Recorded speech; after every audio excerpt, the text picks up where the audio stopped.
at great length.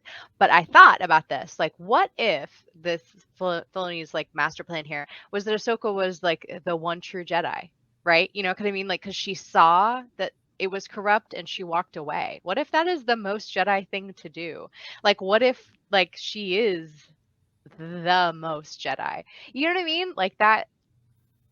I don't know. There's a thought in there I think that's a somewhere. pretty good thought because the title of her episode was The Jedi in The Mandalorian, Uh-huh. right? The title of her episode Yeah. was The Jedi.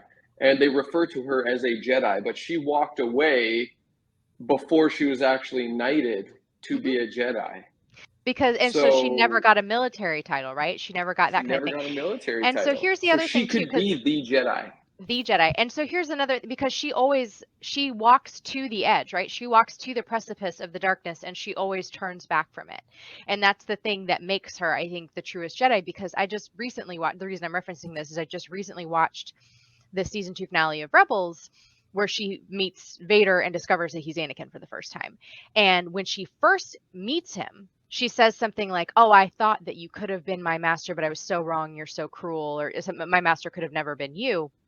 And he says something about like, "Oh, I slaughtered Anakin," like, and she says, "Well, then I'll avenge him, or I'll get revenge for his death," or something like that. And he says, "Well, revenge isn't a very Jedi thing to do," or something like that. And she's like, "I'm no Jedi," and like ignites her sabers when she goes to fight him.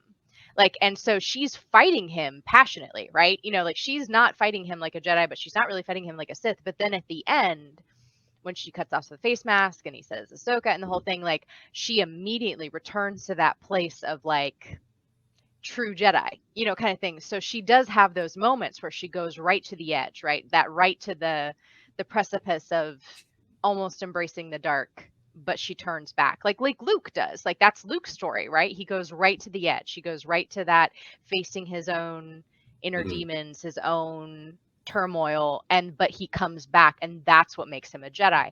And I think that's Ahsoka's story as well.